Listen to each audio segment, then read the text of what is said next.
Organizations have a lifespan. I don't know how long that is, but you can kind of tell. They begin with a lot of energy. They develop resources, processes. They become something substantial. They work. They make a difference. But over time, if they're not renewed, they go into a period of less energy, less enthusiasm, less power. Our next speaker, her mother started an amazing agency 30 years ago, some 30 years ago, that had gone through the whole arc of its lifespan. And so when they needed a new CEO who could come in and turn this around, they tapped Randi Woods.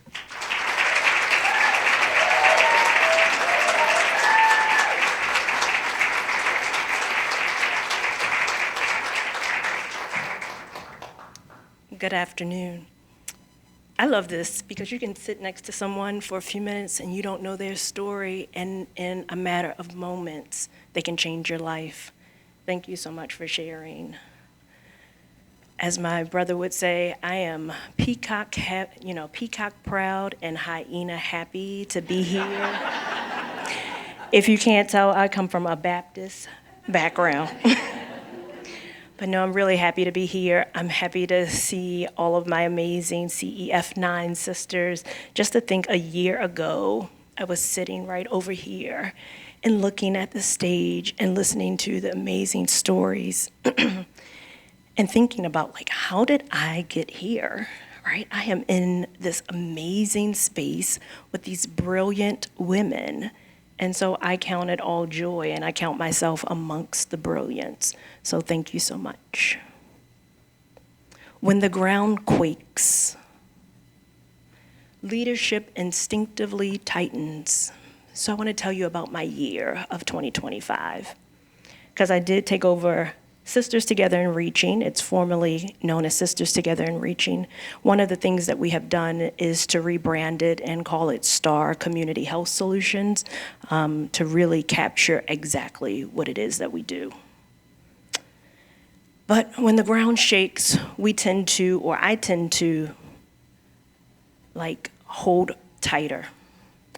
I was beginning to grip harder, I was beginning to move faster, I was beginning to try to over-explain myself and trying to outwork the uncertainty. And I do have my notes because I am moving through and getting used to this new brain of menopause. So many of you can understand. And after the year I just lived, I believe something different. Instead of gripping harder, instead of moving faster. When the ground quakes, leadership doesn't need more force, it needs a compass. And we talked about a compass earlier today. And for me, that compass has been ease and grace. And ease and grace are not new to me. I actually named my Doberman Ease and Grace. So I've been journeying with this for a while, and this is not a mantra or a self-care ritual. It became a leadership discipline. And what do I mean by that? 2025 demanded that I reclaim ease and grace, because if I didn't, I was either going to fall, give up, and those were just not options for me.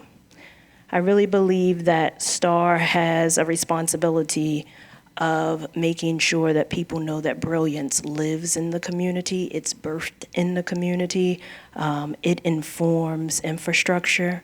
So, as Doug has said, I've had the privilege of coming in and stepping in to a 35-year-old organization that my mother founded and that she led for decades. And there was some real retreat last year. There was funding uncertainty, there was shifting partnerships, rising expectations amongst shrinking margins. At the same time, like I said, I was stepping fully into leadership of the organization that my mother founded and that she led, and now she is also moving through early stages of dementia. So shortly after she retired, we began to see some changes in her mental. That layering, that institutional pressure on top of legacy is where ease and grace either collapse or it becomes essential. So early in the year, my nervous system slipped into what I'm going to call prove mode. It doesn't look reckless. It looks really responsible. It looks like me over-explaining, over-preparing, over-performing, and dare I say, I am still going through that process of releasing that. You know, if I just explain more, they'll like me better. If I do this, they'll trust us more. If I'm perfect, then we'll be ready. And many of us were there earlier when Sarah was talking about this lens of perfection, right? Perfection, that they'll trust me, perfection, then I can be vulnerable. And that belief wasn't mine. As we talked about earlier, I actually watched my mother for generations, for decades, perform perfection. And perfection meant that we could have a seat at the table, right? So we needed to be perfect. And in community-based organizations especially, we're conditioned to equate readiness with perfection. It showed up starkly during a partnership that we had with neighborhood nursing. And for my Hopkins colleagues, you know that comes out of the School of Nursing. And neighborhood nursing is a program that puts nurses and community health workers out into community for greater access. And so STAR had been a natural partner, as we have been throughout the years. We have a team of community health workers. These are people who are hired from the community, who do brilliant work. And so Dean Santon and I were having a conversation, and she looks over at me and she asked me the question, if this goes statewide or nationwide, is STAR going to be able to scale? And I knew the answer. I knew we could. We had done it. We had scaled. We had built trust. But I went into over-explaining. I remember that day so vividly. My nervous system was deregulated. I wanted to explain to her all the great things, but because our things lived in, our brilliance of STAR lives in lived experience, built trust, right? Access to community. It had not been yet codified into these perfect packages that could be sold. I went into over-explaining, and I missed the opportunity to stop and ask her, yes, we would be able to scale, and what might this partnership look like? Right? So I always go back to that.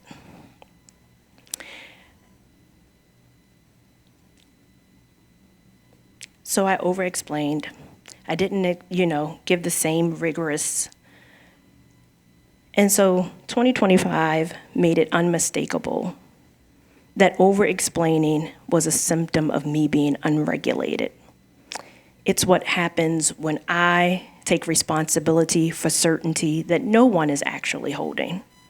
That moment wasn't about capacity, it was about permission. Permission for me to be imperfect and ready at the same time.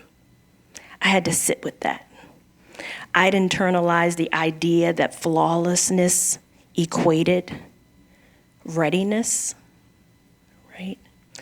And that took me out of the space. Excuse me. See, this is like a lesson.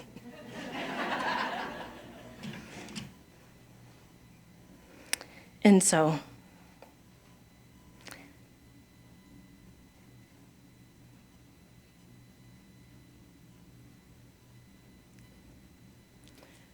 like I said, I'd internalized the idea that flawlessness equals credibility, and it meant that I could have a seat at the table.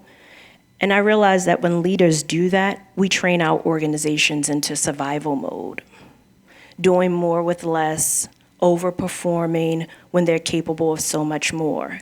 Steadiness, sustainable design, systems that don't require depletion. So I needed to interrupt the pattern.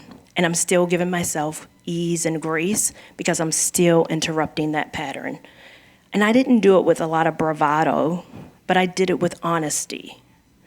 I said what most leaders fear, that STAR is restructuring. And I know I will say this in this room, that restructuring is not failure, right?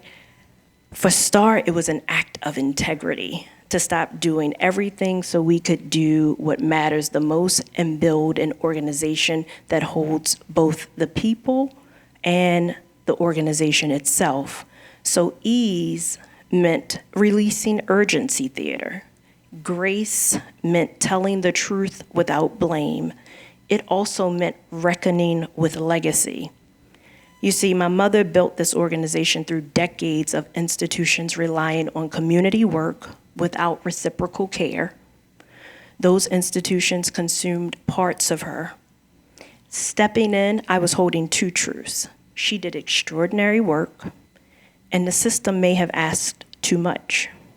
So ease and grace allowed me to be a daughter without resentment and a leader without inheriting depletion.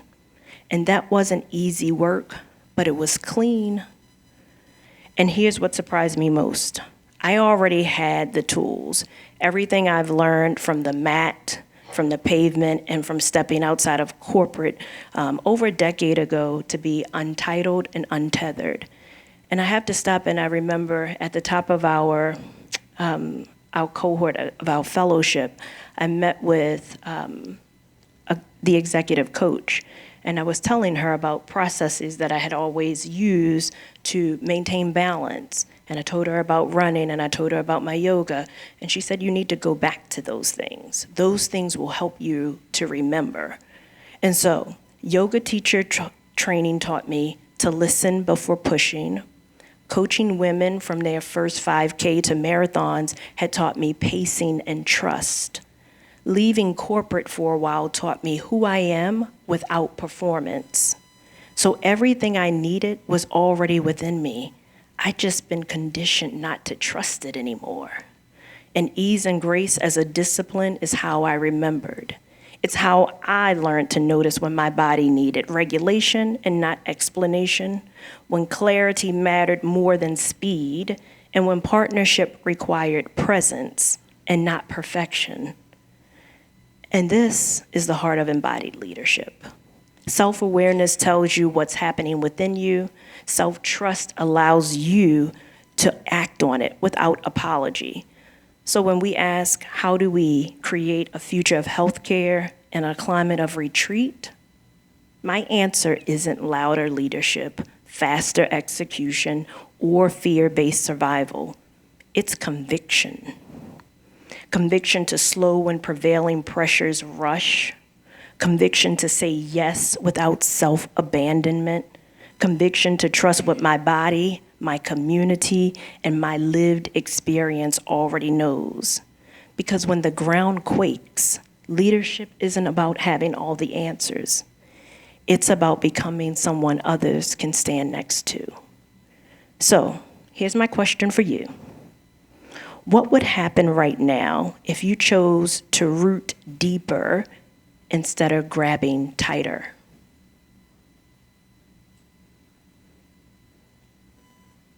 Before we close, I want to invite you all, if you want to please stand.